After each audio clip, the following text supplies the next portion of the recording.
Here's Johnny. I'll be back. And you will know my name is the Lord. And I'm walking here. I'm walking here. I'm sorry, Dave. I'm afraid I can't do that. Groovy. Barker has said that the Scarlet Gospels will include numerous historical characters from the New Testament and early Christian lore. One of these will be Jesus of Nazareth. One of which will be Jesus. Oh, all right. Joseph of Arimathea. Oh, man. Okay, so I was in Walmart today, going off of Jesus. And my dad pointed at the Blu-ray section. He's like, man, when did Brad Pitt star in a Jesus film? And he was pointing at a Blu-ray copy of Son of God. And I had to look at him like, my God, it does look a lot like Pitt, but it's mostly like, that is one handsome Christ.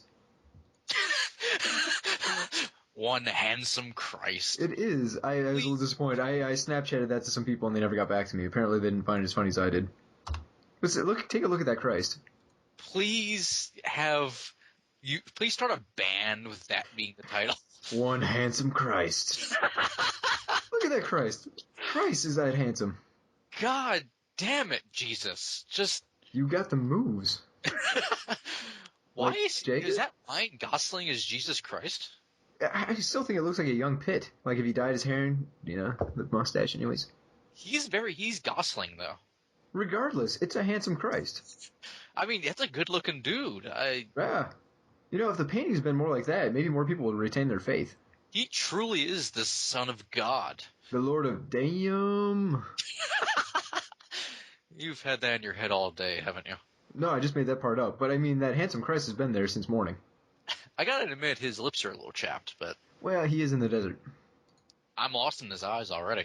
Yeah, I had to close the image down because I was distracted. I think we were talking about movies or something, but I mean, who knows at this point? Oh, the frogs are back, I see. Oh, they're very quiet tonight. I didn't even notice until you said something. You've just thrown it all out, haven't you? There was like a week period where they were so loud I was having difficulty sleeping because I thought somehow they'd broken into my room. One actually did break into our house. We found them up above, like in the kitchen area above the counters. Have you taken any for pets? No, I think they're the spawn of the devil. I don't want them near me. I would not be sad if they all died. Wow. Some people are like, oh, it sounds so calming, it's nature. I'm like, no, fuck that. I live in a house because I don't want to be in nature. Alright? That's why I put up these walls. Not me personally, but I pay for other people that have put up walls. I'd say, watching Scott Bakula in Lord of Illusions just made me wish there was more movies starring Scott Bakula in the 90s. We're gonna have to use a time machine to make this wish come true. Like, why didn't they just make a series of movies with him as Barker's John Constantine? Well, I imagine anything connected to Barker probably made about $18, so he probably took down everyone else with him, unless you were in Hellraiser. Didn't he also direct Rawhead Rex? Like, that alone should have destroyed a career. Possibly. I found out the word count for the Scarlet Gospels. 18 billion. You're close, actually. Clive Barker's Twitter has a post from June 18th, 2010, stating that 243,000 words of the Scarlet Gospels merely lacks a publisher. It's just missing a publisher. That's it. And possibly an editor. Listen, I'm all for Clive Barker going crazy and having a book that takes place entirely in hell. With guest appearances by Jesus. I would love to know what Jesus is going to do in there. Well, this could be tricky, because, I mean, really, Jesus should only be in hell for, like, a very short period of time. I like how you're not arguing that, Jesus shouldn't be in hell. He needs to be in there, Well, no, wasn't that the whole thing? Like, after he died, he's crucified, he jumps down to hell, grabs a whole bunch of sinners, and then, whoop, right back up to heaven. That's why he needed the 3-day gap. Yeah, that's true. He was in hell for a little while. Jesus goes to hell. That'd be the best Friday the 13th. They never cover that kind of middle part of Jesus' history, when he went to hell for a little while. That's such a bummer. That'd be a great part of Revelations. Jesus in hell, bombing around, he's in a van. Part of the extended universe that they never get to, just the adventures of Christ in hell. Hmm? I hope you heard that. Christ and came running. Ah. Did you hear Christ in Hell or just Christ? Christ in Hell. We were talking about the extended universe adventures of Christ, like those 3 days where he was dead. That's when he was, bombing around hell. You mean the Harrowing of Hell, a.k.a. the New Testament's fan fiction? We were mostly talking about the Scarlet Gospels and how it's going to feature guest appearances by Christ, even though it's all set in hell. And very handsome Jesus. Just, whew. Jesus. How would you pluralize Jesus? Jesus? Fluxo, you gotta show him handsome Jesus. Handsome Jesus coming right up. No, this one's particularly handsome. My dad mistook him for Brad Pitt. I like your dad encountering handsome Jesus on the road. We were in Walmart and he looks over the Blu-ray section and he's like, when did Brad Pitt star in a Jesus film?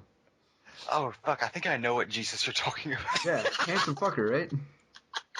Is that Son of God, Jesus? Yeah, this is Son of God. Oh. I don't know why I copied that link again instead of just the chat. That is a gorgeous goddamn Jesus. Right? That is one handsome Christ. And one white-ass Jesus. Oh, did you also see their version of Satan? No. Is he also... I don't like the two of you giggling in unison. That's because it's just like, I can't believe they made this, and they didn't expect anyone to get away, get pissed off about it. I gotta find a different picture, because the one I found before just looked like they CGI'd everything. Apparently there's only one image of this Christ, or this Satan. Alright, whatever. I think every picture you find of him is gonna look CGI. Yeah, and it's the same picture pretty much. But just look at this. Who do you think they got as a model for Satan? If you were to guess. I knew it. I just love the whitest Jesus ever battling sinister African American Islam Satan. Like, even take the Obama side out of it. It's like, wow, that's offensive. A little bit. Like, yeah, let's decide. Let's go for white Christ, but not anybody else. It's still not as amazing as Jeremy Sisto's Jesus. Where, in that movie where Deborah Messing is the only fucking Jew they cast. Deborah Messing. For the people listening at home, they're going to be really confused. Like, what? Can I see this Christ? And I'll have to tell them, no, you need to go to Walmart and look through their Blu-ray section. No, God damn it, this is not the beginning of the episode. No, well, no, the beginning of the episode is like 20 minutes ago when we were talking about Clive Barker. Anyway, I'll be right back. That's what they all say. Yes, they do, Fluxo. Yes. Then they don't come back. We've seen Scream. Well, I guess technically he did come back, but then he was still murdered. But in a different way than expected. See? He still died. You know. It's every person who's ever said that phrase has died at some point. Well, it's true. Exactly. You can't argue the logic. I want that to be my excuse for everything. You're not going to drink Diet Coke, are you? I came back. Don't you look foolish. No, you didn't hear what I said. Everyone who's ever said that phrase has died at some point. It's true. You've sealed your own fate, be it 30 years from now or tomorrow. One day you will not come back. Exactly. One day I will die. Thank you for explaining humanity to me, Fluxo. And then I'll go to your funeral and be like, if only you hadn't said it. And people be like, what? I'll be like, I'm not saying it. Anyone who has ever died said, I'll be right back at some point. That's the secret to immortality. God damn it, Hero, what are you saying? My family just asked, who the fuck is this guy? And then I leave in the mist. Ooh. I do not mention if I'm coming back or not. I probably will not be. We all know you won't be coming back. Now, you would be like fucking Samuel L. Jackson in 1408. Like, your whole thing is you just warn other people about the phrase. Just why doesn't anyone ever listen? Why? I would love if he was just exclusively cast in films just to warn people. Like, I would not get on that plane. There's a possibility there are snakes on it. And then he leaves. And the whole movie is people like, God, why didn't we listen to Samuel L. Jackson? There are snakes in the plane. You should always listen to Sam Jackson in any context. Even the movies where he's the bad guy? Yes. Especially those? Telling you stuff's evil. I love how only Samuel L. Jackson can get away with making the only exposition in a movie. It's just an evil fucking... You're like, all right, okay. I want Samuel L. Jackson to come out and explain movie plots from then on. The cell phone don't work because of magic.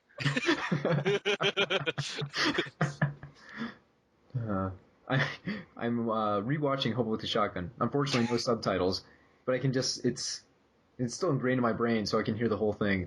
And I just passed the scene where they incinerate a bus full of children, and it's magic. And I think this is my way of starting the episode. Are you guys ready? Well, I guess I should pull up the, I don't know why, the IMDb page for this. I'm coming in this completely... He's never even seen the movie. You've heard it described on cave walls. If you follow the clues down to the river, eventually you will find it. Passages describing a homeless man with fire magic. And his epic quest for a lawnmower. A lawnmower. Along the way, he would battle 2 demons, cursed to forever walk the earth in sentient suits of armor, finding sustenance for the pet octopi. I was so mad because I was looking up information on the plague to figure out what the fuck they were. And they mentioned, like, back when they were making this movie, they're like, yeah, we want to do a sequel spin-off with them. And it sounds like it would have been the greatest film ever.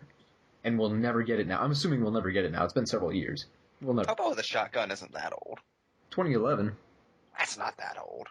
Yeah, but I don't see it happening. I still wish they included that longer ending. We're not discussing crazy plague stuff or theory.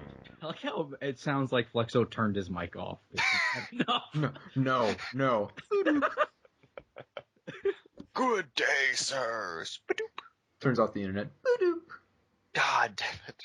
He didn't know he was jacked in. Look, before we start recording, I think we need to try testing out all of our fail safes first. I want to make sure that Mike is recording, that Cody is recording. I gonna check again to make sure that I'm recording. Have we got that? All right. One all right would have been plenty. No need to get all just crazy and zany about it. We're being professional here. It's how we grow an audience. This isn't the Ghost of Girlfriends Past here. Did I ever tell you I based that on a coworker of mine? Really? The Ghost of Girlfriend's Past? Yes. Yes, just how he talks. Oh. I assumed you meant the script. I think we all need to sit down and have a talk about the proper way to stock a shelf. I'm not trying to be the boss here, but I seem to be the only one who cares about doing things the right way. Ooh, smack. Dude's like my age. It's fucking hilarious. And he cares so goddamn much. Idea. There's only one way to introduce a film like Hobo with a Shotgun. You cut out for all of that. There's only one way to introduce a film like Hobo with a Shotgun. And that is with, like, a midnight monster truck rally voice.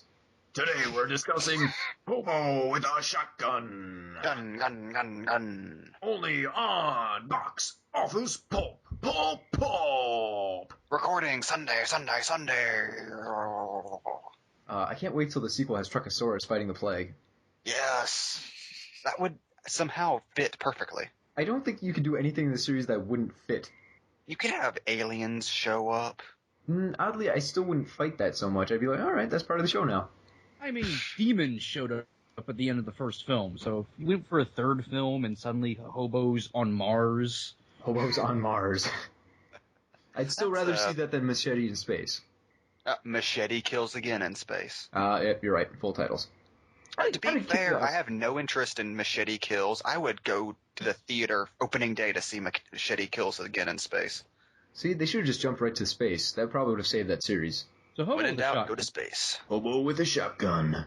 a.k.a. the better Grindhouse film. Okay. Yeah, that's something I find...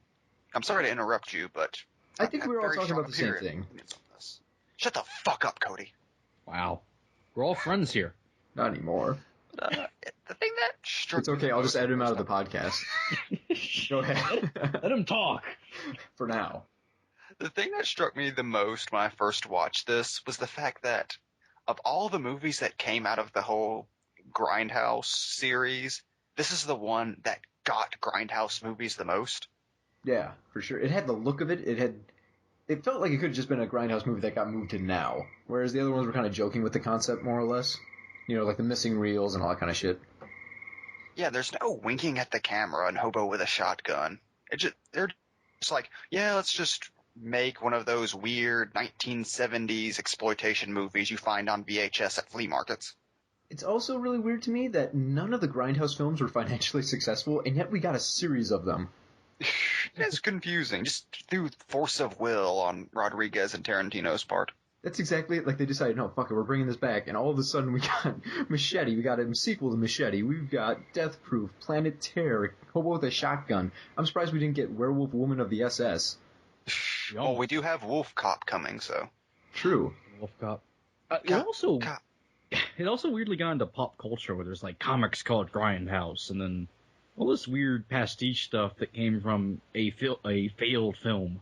I would say that Kill Bill maybe got the ball rolling on that, maybe more so, but Grindhouse definitely hammered it into our skulls for a summer. Grindhouse is all over the place. Like, everyone knew about it, just no one went to see it. So, it was amazing the impact that film had without actually being in people's minds. And then they saw Death Proof. Yeah, it's going to go down in history as one of the greatest cinematic blunders of all time, putting Death Proof after Planet Terror in that double feature. So let's get everyone's adrenaline up to 11 and then immediately cut to a bunch of girls in a car having conversations for 2 hours. Yeah, there are chunks of Death Proof I enjoy. But... Oh, I enjoy a lot of Death Proof. Like, I think if you watch the first half of the movie by itself or the second half by itself, they're both perfectly good short films. Just as a whole, it doesn't really click. I feel like Grindhouse would have been much better served instead of like a double feature if they did like a portmanteau where they just did 3 little tiny section films and stuck them together that were all different aspects, you know, of a Grindhouse series. That said, Planet Terror was awesome. Planet Terror was pretty entertaining. Planet Terror's badass. We're not talking about Planet Terror tonight, though. We'll save that for another time. We're talking about Hobo with a Shotgun. Gun.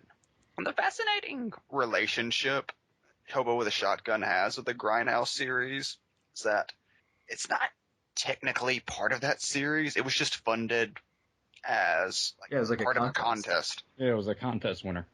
So I made the fake trailer, and then that was the most popular one. So here's some money. That was more popular than the actual movies. Very true. Which, once again, goes into something about modern pop culture that fascinates me, which is that the fan versions of things are always better than the studio versions. Like, look at movie trailers, like game mods, and now actual movies.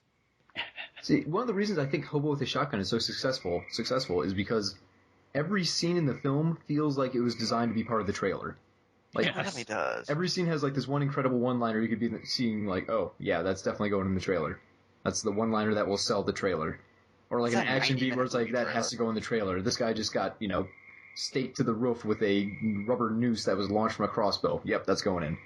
So I don't know if you guys were as excited for Hobo with the Shotgun when it was announced as a full movie as I was. I actually never saw the fan trailer, so I had no idea what this was until I saw it on DVD, and I was like, Hobo with a Shotgun, all right. Is that Rutger Hauer? Roy Batty, what are you doing here? That was the thing. Hearing it was announced was like, awesome, there's going to be a Hobo with a Shotgun movie. And Rutger Hauer's going to play the hobo. Like, what the fuck? See, so what the fuck else is he doing these days? I didn't know anything about this film, and all of a sudden the trailer came out, and it's Rutger Hauer talking to a bunch of babies, just saying, maybe one day you'll end up like me, a hobo with a shotgun. And right there, I'm like, I have to see this. As soon as it came out at Walmart, I just ran. I bought it on DVD because I couldn't wait for the Blu-ray, and I made all my friends come to my house and watch it one night, and they didn't know what they were in for. Like, I'm like, everyone, we're watching this now. And they were just blown away. They go, what is this? This is a movie that plays best when you have no idea what's going to be in it. Because like I said, I didn't see the fake trailer. I didn't see the real trailer. All I knew was it was called Hobo with a Shotgun and starred Rutger Hauer. So the surprise on all of us when demons showed up. The plague. What the fuck? just became this weird science fiction fantasy movie in the third act. And it's like demons everyone is perfectly aware of. Yeah, like you just call them when you need a hit on Jesus Christ or the Easter Bunny or the hobo with the shotgun. It's like, what fucking world does this film exist in? A world where people just throw cocaine at people whenever they get in their face. And have skate rapes. Woo! I mean, to put this into context, this movie begins with Ricky from Trailer Park Boys, seemingly as Ricky from Trailer Park Boys, having his head put in a manhole cover and then ripped off by a truck. And a barbed wire noose. And then a hooker runs over to his body and dances in his spurting blood. Yes, that's the start of the film. I was watching with my friends and they're like, wait a minute, is that Ricky? What? And you know, any film where they murder a trailer park boy to start the movie, things are going to get fucked up. He nabbed his last pepperoni. And the film just gets consistently crazier as it goes along. Like, it's not like there's one crazy scene where you go, wow, this movie's pretty weird. No, it constantly one-ups itself to the point where when you see the plague, you're like, this is weird, but I'll roll with it. It's going to get weirder in 10 minutes. Yeah, you see a lot of movies that kind of try that, again, with movies like Planet Terror, where it's like, this is a weird shit movie. So, like, at the end of every act, we'll up the weird shit ante a little bit. This movie ups the weird shit ante every scene. Like, every line of dialogue sometimes, like, they'll just throw something a little weird in there. Like, everyone go home and clean your dicks. Wait, what? What? Hope you get finger banged by Mother Teresa in hell. Exactly. Like, what is happening here? I don't understand. Just like the pinata scene where there's the weird, like, Last Supper backdrop thing that's going on. What is even fucking happening in this film? I don't... When life gives you razors, you make a baseball bat with razor blades. Of course. Thanks, Drake. It's like they just thought, well, I'm going to put every single crazy idea I've ever had in my life into this one movie.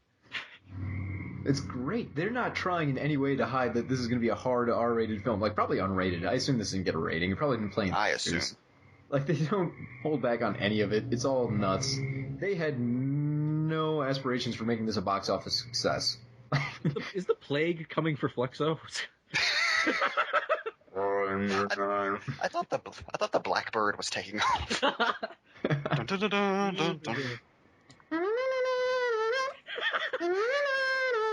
Okay. That was the last one.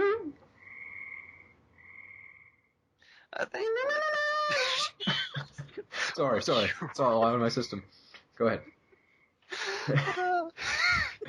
I don't know where to start now. Okay. Everyone, what do you think is the craziest moment of the film? If you had to pick just one to describe how insane the movie is, just to a noob who has not seen Hobo with a Shotgun but needs to be convinced they should watch it, what crazy scene would you pick? The school bus coming from hell to take Slick Soul? That was a great scene. And it just looks so polished compared to everything else. It does. It feels like it was shot by a different director. It was just a really beautiful moment of a total bastard going straight to hell on a bus full of burning souls. So this scene gets directed by Guillermo del Toro. It's even better because his final line is, "You're a pretty rad dad."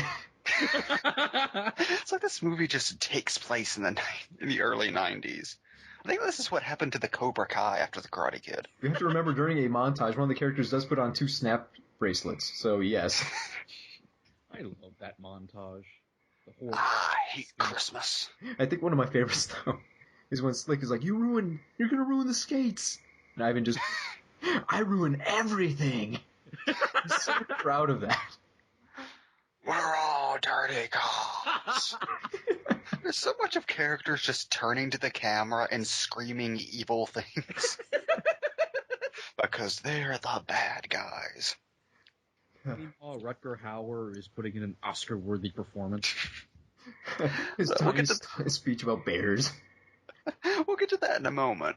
First we have to go into my favorite moment, since you mentioned the skates. The skates. Okay, what do you... It's the crowning moment of crazy in this movie, which is one of the henchmen stomping towards the camera like a cartoon giant.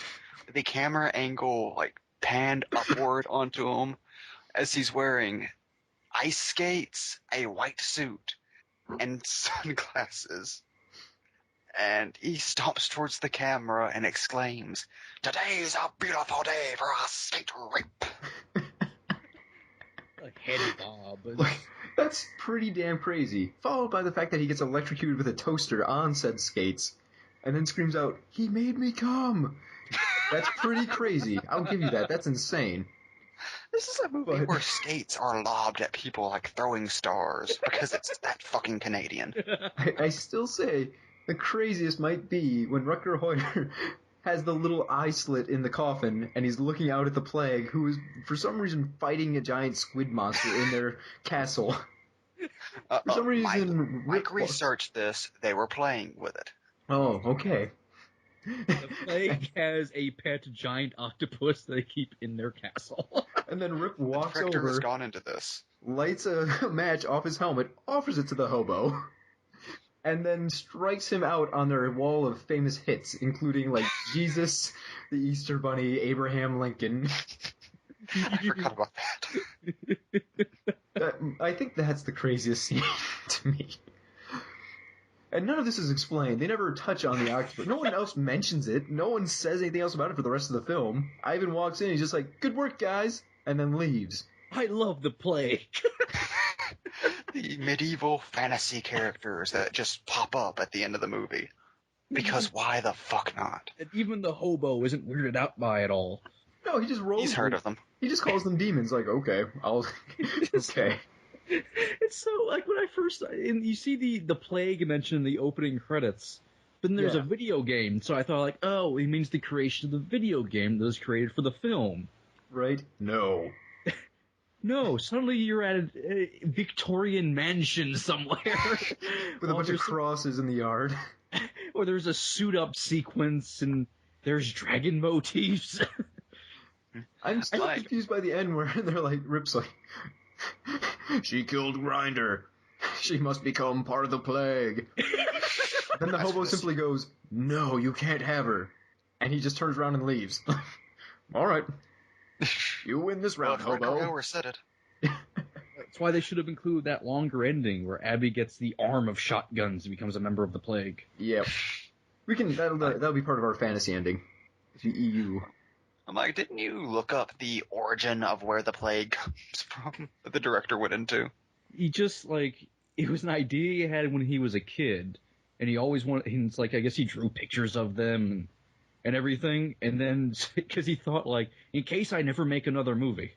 There's a lot of that in this I was gonna say, I feel like the whole movie is built on that idea. What the fuck else can I cram in here? I'm gonna kill Ricky.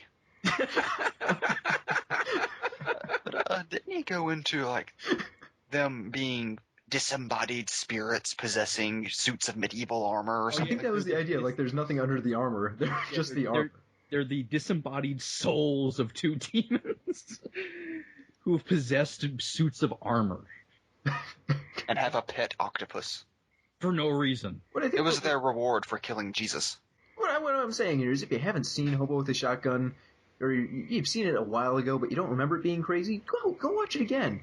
The whole film is completely batshit, and you're going to be amazed at just how insane it is. You probably repress some of the insanity. And it kills children left and right. It has no qualms about murdering children. And throwing the child's skeletons at you. God. Oh! God, that was so funny. I couldn't stop laughing when he's like, "Do you kids like school?" I'm asking you a question. Do you like school? Yeah! Do you like ice cream? Yeah! Do you like hobos? Yeah! I hate hobos! And then incinerates a bus full of children. And you see a little kid just hitting the emergency exit while burning alive. I like how Slick and Ivan brought music to accompany the burning of children. Disco Inferno. Burn, baby, burn. Because it's that kind of movie. I like how Ivan wasn't satisfied with one boombox. He had to have two. That he managed to sync up somehow. We also talk about the spinning newspapers they've put in the movie? Homeless man stops begging, ask for change. Demands change. Hobo because he delivers just- justice, one shell at a time. Because he just becomes Batman. And there's a war on hobos in the second act. Oh god. I don't even know how to describe this. If someone had asked me, like, could you put Hobo and a Shotgun into a nutshell for me? I would say no. It would be impossible. I would say it's a hobo with a shotgun. That's true. I can't argue that point. It is a hobo with a shotgun. I mean, as the person I watched it with pointed out, who would have thought that the hobo with a shotgun was the sane part of this movie? It is. That's just the basic germ of this idea. And even his motivation is more confusing than the fact that he goes to the shotgun. He wants a lawnmower originally.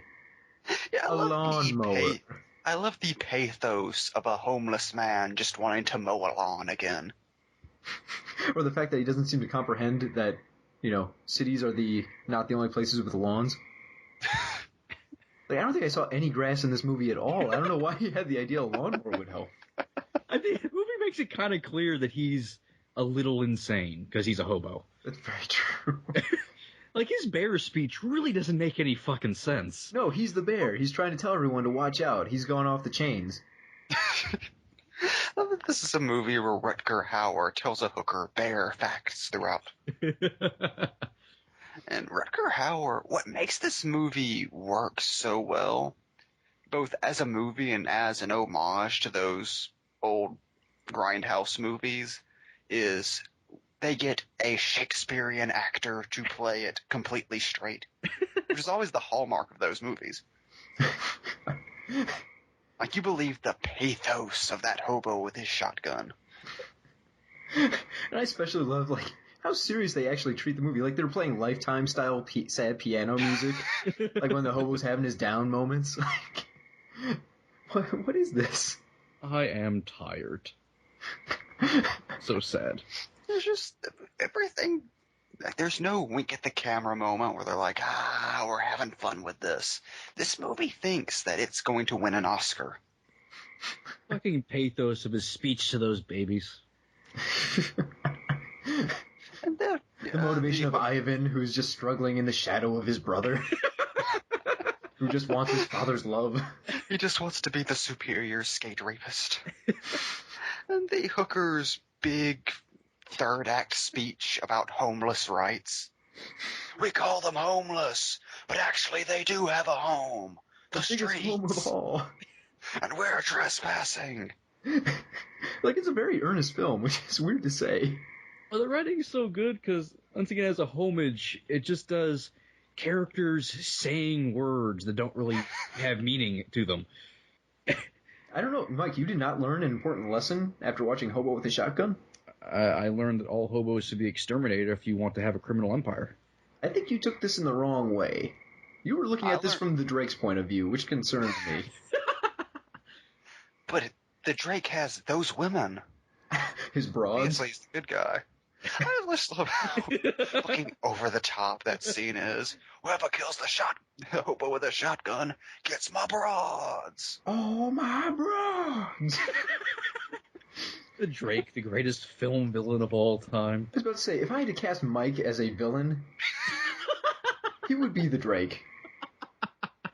Like, I half expected the credits, like, the Drake, inspired by Mike. Hey, guys. It would just say Mike, too. No context. Just a photo of Mike next to it. I don't remember posing for that. The black and white headshot. That's weird. I don't. You're smoking, wearing a leather jacket. If the I have a Pulp book Podcast I didn't Network, know about. if the Pulp Podcast Network ever meets up for Halloween, we all have to dress as hobo characters. Yes. Yes. Yes. Hero, should we be the Plague, or do we want to be Ivan and Slick? I feel like we need to be Slick and Ivan. Yes. Can I be Mike Ivan? and MB have to be the Plague. Oh god, it's What perfect. they were born to be. It's true. MB needs to be Grinder with that weird voice thing. That somehow Just people him understand. walking around with a Bane cup. Or The effect was just a plain vocoder, so he just sounded like Soundwave walking around. And yet somehow people understand him. I don't get it. I don't understand a word he fucking said for the most part.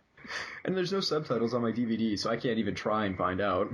How awesome was fucking the Plague's action scene in the hospital?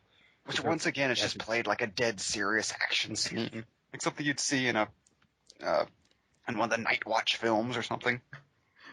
I just love the fact that one doctor out of nowhere decides to pull a gun on the Plague. He's had enough. One straw too far. This is the moment. No, what have I done? The random acts of heroism in this movie. Because one man can make a difference, Mike. That's what they're trying to tell us. If you had not been watching The Drake the entire time, you might have learned that. What did you get out of this movie? I'm curious, as the guy watching The Drake, what was his tragic flaw that led to him not succeeding? Not enough baseball bats with razor blades on them. Okay. And giving up his broads. Never give up. All of his broads. No one took down the hobo, so no, he never had to do that. Maybe his flaw was killing Ricky. If he hadn't messed with the Trailer Park Boys, Bubbles could have came in and helped. Oh, yeah. That's where it all went wrong. Did the Drake have the Shredder's hideout from the first Teenage Mutant Ninja movie? I'm sure that was what they were going for. It looked exactly the same. I'm pretty sure it was the same set. You're all my kids. I love how he just randomly has his own personal manhole covers. That are customized to snap around a neck. Because he runs that town. I did think he just drives around in the middle of the road like the bad guy from Roadhouse. He can do whatever he wants. To me, it just kind of amazed me because he looked a lot like Flat Top from the Dick Tracy movie. He did. That happens to Flat Top in the future. After he has that head rounding surgery. After he's killed Dick Tracy, he has nothing else to live for. He kind of loses his mind, has 2 kids. Just takes over Scum City. That makes sense. I feel like this could be like a weird kind of sequel to RoboCop. It does seem to take place in the same universe. Right? Like, after the hobo, they decide, like, we gotta clean up our act. We'll need robot men. It's the prequel. Oh, that's what inspired Alex Murphy to come to Detroit. Well, there's a third Drake's son, Clarence Boddicker. I'm gonna get my revenge. That's the actual extended ending. That one chick becomes Robo-Chick Cop. Robo-Chick Cop. I mean, realistically, that's what Bob Morton would have done first before RoboCop. Chick robot? I want full boob prosthesis. I'm just so disappointed we don't have more hobos with shotguns. Like, why isn't this a thing that comes out more often? Crazy films that are this crazy. I thought you were going to say you wish that the hobo with the shotgun got an army together of hobos with shotguns. Well, we kind of saw that at the end. No, those weren't hobos, though. That's true, but aren't we all hobos at heart? No. Aimless wanderers just looking for lawns to mow, having dreams that don't make sense. We're all existential hobos. I'm glad you saved that. For a second, it didn't sound like you were going with hobos. I mean, we all have befriended random hookers and tried to talk them into teaching, even though they have no education. We're all hobos at heart. That's what I learned from this movie, because I wasn't watching The Drake. Oh, fuck you, Flexo. See? You watch the movie how you want to watch it, I'll watch it how I want to watch it. Please don't murder me with a baseball bat filled with razors. Beautiful day for a skate rape indeed. Also, I like to think that Ivan's still alive, because he just gets shot. In the shoulder. Sequel. Yeah, there could be a sequel where Ivan comes back to seek vengeance on, the hobo's disciples. But he has electricity powers? Well, why not? He made me come. He's Electro. Credits. Amazing Spider-Man 2, now with Ivan. Stop making that movie entertaining. I can't help it. I really do want a sequel to Hobo with a Shotgun with more Plague and Ivan and an army of hobos and... Really, they could do anything, which is the exciting part. What if they brought back the Drake? They could. He has brain damage. He's just been wandering America as his own hobo. It's all about the Drake's redemption. Fucking Hobo with a Shotgun wakes up with an iron heart. I would watch that. I would watch the hell out of that. I would just... Why doesn't Tumblr have fanfics for that kind of shit? I know. I just can't wait to see what this director does next. I mean, What? we've got this, and then he did Slumber Party Alien Abduction, so we know the guy's still got the crazy in him. If I ever become a director, I hope someone describes me that way. He's got the crazy in him. It's weird to have watched his VHS shorts first, then watch this. Like, oh, it gets crazier. I'm sorry, I went to Jason Eisner's IMDb page, and there's a picture of him with a giant necklace of the Millennium Falcon.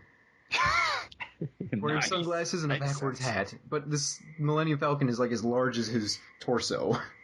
Yeah, boy. So he's just the Drake at this point. Known for Hobo with a Shotgun, 2011, Grindhouse, 2007, VHS 2, 2013, and Treevenge, 2008. Yes! I don't know what Treevenge is, but that sounds neat. So he still has the crazy in him. What's Treevenge? I don't know. Let's find out. I'm sure Christmas it's a trees event. ripped out of their forest plan revenge against people enjoying the holidays. Yes. It is a 16-minute short. Yes. Ah. It'll get expanded into a movie, trust me. So he Can hasn't only- made anything since VHS 2? No. For director, the last thing he did was something called One Last Drive, which was a short. But I don't believe it's connected to any movies. He made a film with Rutger Hauer, though. Come on. Well, VHS 2 just came out, not like, what, a year and a half ago? But I want more crazy. Yeah, he had two things from 2013. One Last Drive, the short, and VHS 2, the Slumber Party Alien Abduction segment. He had one segment in the ABCs of Death. But nobody watched that. He had What was the segment? Y is for Young Buck. Oh, yeah, that was terrible. I didn't. It was insane, I'll give it that. To be fair, were any of the shorts there any good? I don't think you can really cook in 20 seconds for a horror short. They were longer than that. Adam Wingard's was great. What was his? His was he got the letter Q. Okay. So his short was about him and what's his writing partner's name again? Simon Barrett. Yeah, Simon Barrett. it's him. It was they were filming a movie. It was him and Barrett sitting on a fake set of a movie doing coke, and trying to decide what the fuck a short would be for Q. And they got style with a shitty letter, and so they decide to go out to a desert with a duck and kill it. And then they're trying to decide, like, you shoot the duck. No, you shoot the duck. And they inadvertently end up killing each other, and the sound guy just runs off. That doesn't sound like a horror film at all. It's not. It's about 5 minutes long. It's just that. To be fair, nobody did horror for the ABCs of Death. Except for Ty West, whose short was horrifying. Ty West actually did a decent short for ABCs of Death. Yeah, he did M is for Miscarriage, Ugh. That sounds which is just an unpleasant. aborted fetus being flushed down a toilet. It was okay.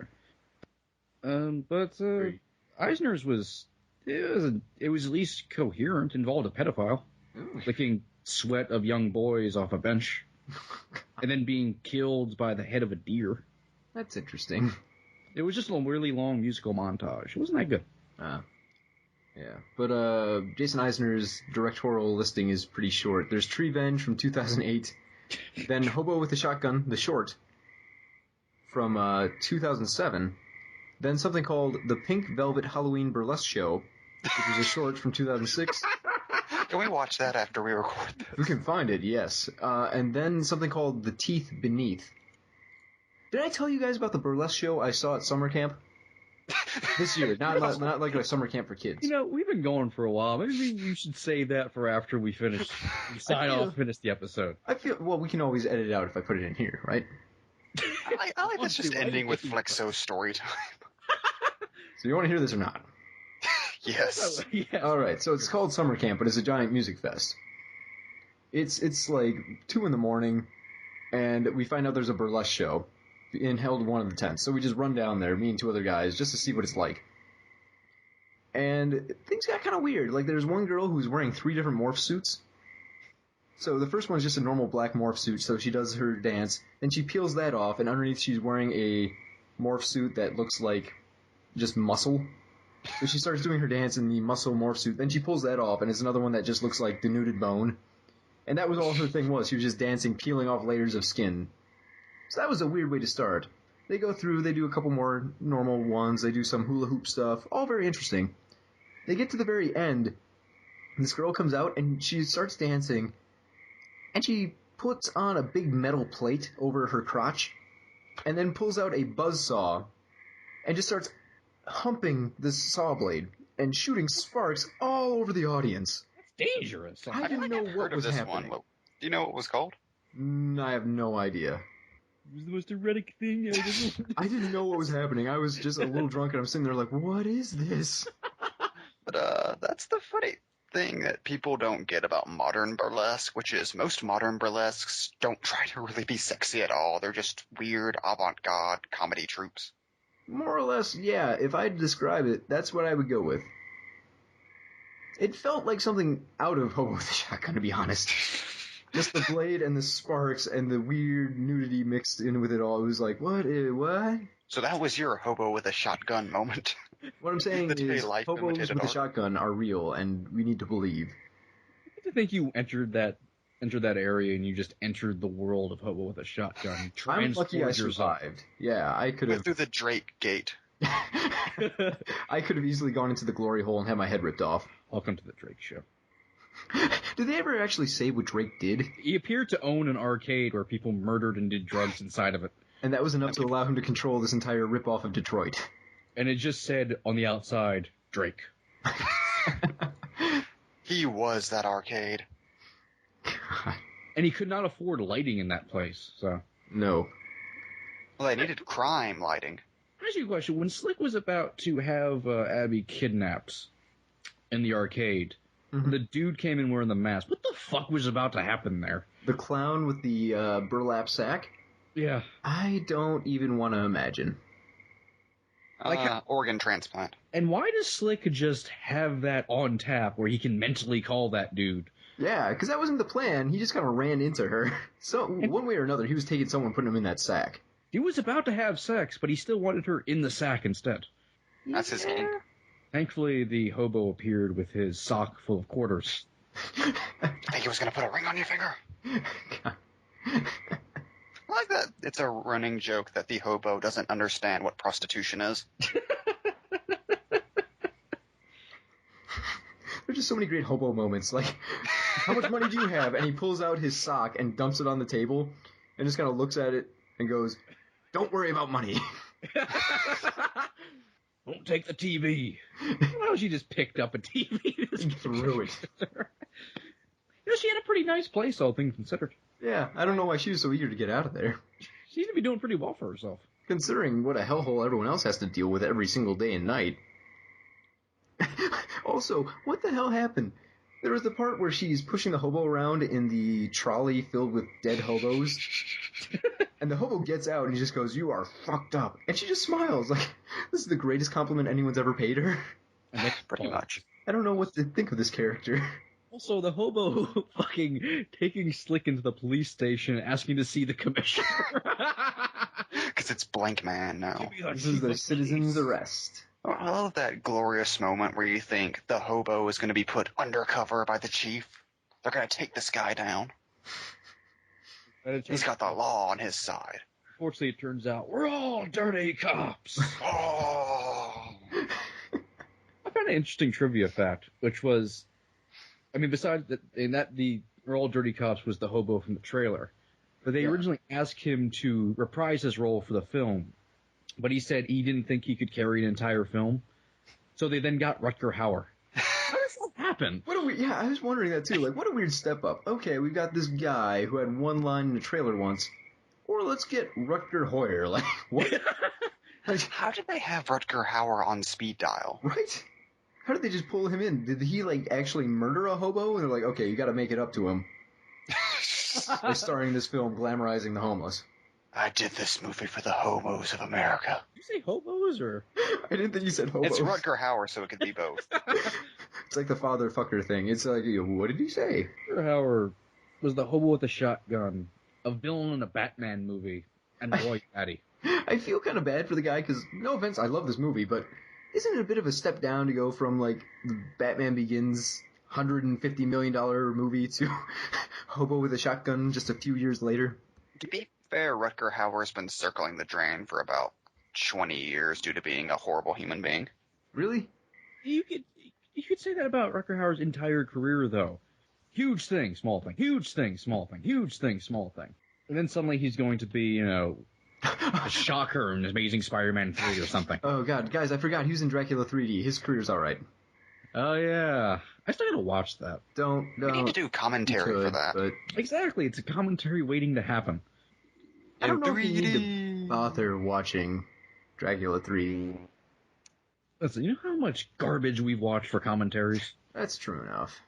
I mean, you'll haven't- probably get some amusement out of it. It's just not a great film. It's not even bad enough to be great. It's just kind of a film that sucks. I mean, Christ, have you seen Sorority House Massacre? Yeah, not Sorority Chainsaw Massacre, which is amazing. Oh, wait. What? He was in something called Dracula 3 Legacy as Dracula 3. I'm assuming it's Dracula 3rd, but it's more fun to say Dracula 3. Okay, no. From Howard's 2005. just trolling people using his IMDb profile. That's how these roles are happening. In the near future, Ufuzi and Luke travel to the remote reaches of war-torn Romania to rescue Elizabeth and finish the vampire once and for all. Along the way, they encounter TV news journalists and a corps of rebels trying to fight the vampire uprising which plagues their country. And at some point, there's a battle of the Draculas? I Like, does Johnny Alucard show up? don't know. Oh, Wes Craven presents. So you know it's gotta be good. So, Hobo with a Shotgun. Good Sorry, movie. there's just so much crazy, it Great just spins movie. I off. would argue, great movie. I would argue a great film. I'm tempted to show it to more friends, but I have a feeling they would just wander off and not talk to me anymore. They'd just repress the memory. Well, that's gonna happen anyway. Like, I felt weird watching this today because my door was open, my roommate's like watching the World Cup, and in the background you can just hear like all sorts of weird dialogue from the film that would probably creep them out. It's like, is Cody talking to himself again? God, I want to pull up a couple quotes from this film. Back to IMDb. One of my favorite one-liners. You and me are going on a car ride to hell. And you're riding shotgun. Beautiful last line. Beautiful, beautiful line. I'm gonna sleep in your bloody carcasses tonight. What I love about these lines is that you could imagine any character in the film actually saying them. Pretty much. Put the knife away, kid, or I'll use it to cut welfare checks from your rotten skin. Followed by, well, you better cut one to Mother Teresa so you can give it to her while she's finger banging you in hell. Mother Teresa's a saint. Or the bear speech. Like, if he heard me listen to the bear speech, he'd probably just think I needed some sort of psychiatric help. You were learning facts about bears, man. No shame in that. The bear is a solitary animal. They like their space. They live in a magic circle. They don't mind if you're like a mile away. But if you get inside their circle, they will maul you. If a bear's claw would ever strike your face, it would take your whole face right off your skull. Your eyes, your nose, your lips, everything.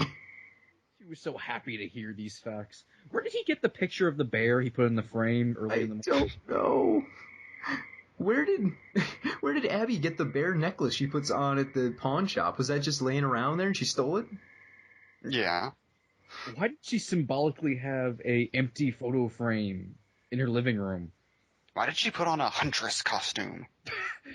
where she had a mask that she didn't use? She just had it up the entire time. It looked like she was putting on body armor too, but apparently that didn't help. And I still don't quite understand Ivan's threat of they are going to make comics out of my hate crimes. That's not a threat, that's just a boast. Amazing line. They're gonna make comic books out of my hate crimes. I prefer Slick's, I'm going to wash away my blood with your blood. And then proceeds to half saw off a character's head with a hacksaw on screen. For like 20 minutes, just slowly.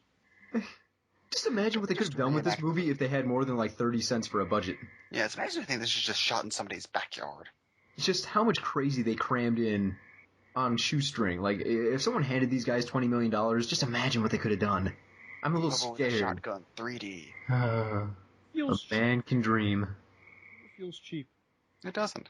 No, not It at all. feels 70s. It's a good looking movie too. Great soundtrack. How did they get the rights to Disco Inferno? They didn't. That's the thing. Just not enough people saw this to actually see it. It's like, who's gonna bother suing Hobo with a Shotgun? They just had those two actors show up as Slick and Ivan and threaten everybody in order to get the rights to the song. With their skates. Like, these guys hate Christmas. We don't know what they're gonna do. They hate Christmas, the homeless. They love ice skating skates. And their car. Don't mess with them. Well, they act like their car's a spaceship or something. They get inside, they make the noises. Every time they turn the ignition, 5, 4, 3, 2, blast off. As they drive down the road. And then throw Coke at people. The Coke that just appears in their hands like a superpower. I was obsessed with that. Slick didn't have Coke on him. He just reached off screen. That was just air. We just saw it. There is nothing there a second ago. Reached off screen in the middle of a street, pulled out a giant bag of cocaine.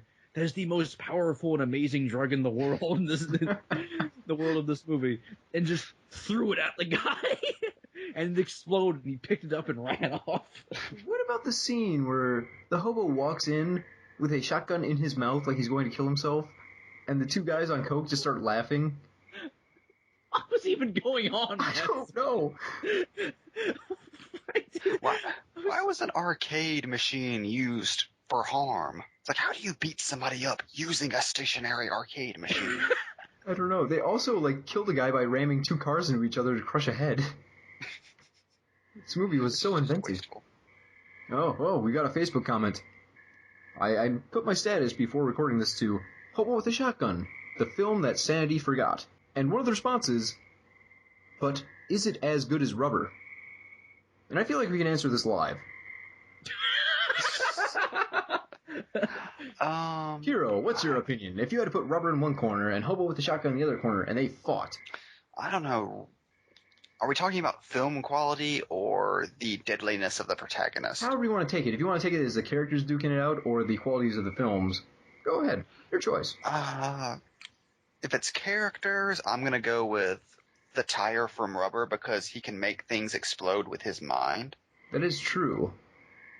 But film-wise, I'm glad somebody mentioned Rubber because this really is in the same league of insanity.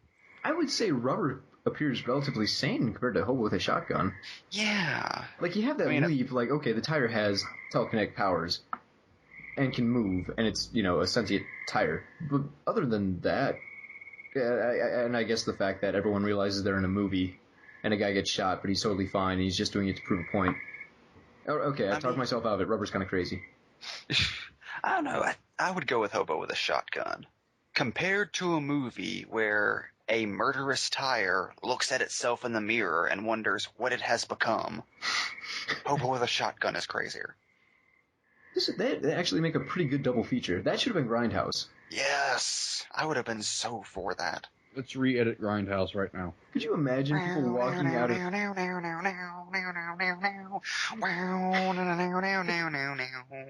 Grindhouse didn't have great themes. I'm done. Taste your own medicine there, Flexo. Oh, I enjoyed that. That'd be great. Can we use that for the end credits? Yes. Awesome.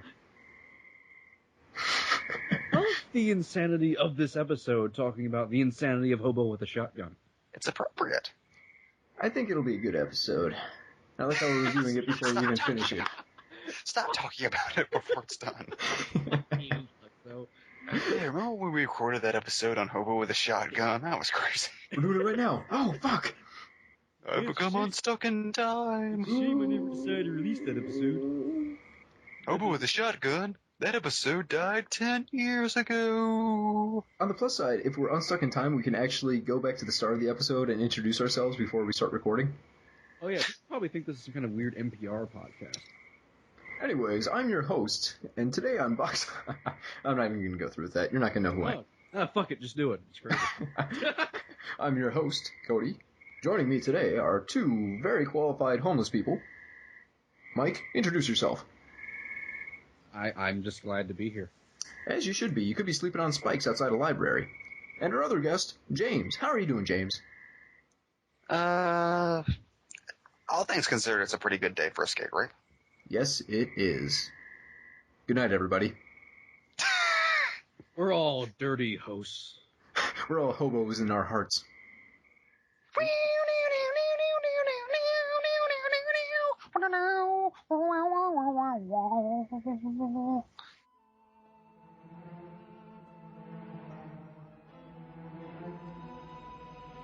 And like that, he's gone.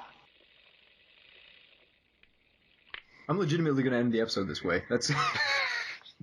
You're even gonna leave in you saying you're gonna end the episode this way after the end credit song. Then Yeah, cut it you out. got me. That's this is totally going to be the after credit stinger. So if anyone's got anything clever to say, now's the time, because I'm going to get lazy real quick. You never have anything clever to say. They're gonna make the comic books out of my hate crimes. You know, I think it's only appropriate that an episode talking about Hobo with a Shotgun is as schizophrenic as Hobo with a Shotgun. I thought it was very appropriate. Yeah. I also love how we had no structure and all, and it was just 30 minutes of us going. I think we lost you. Delicious apples.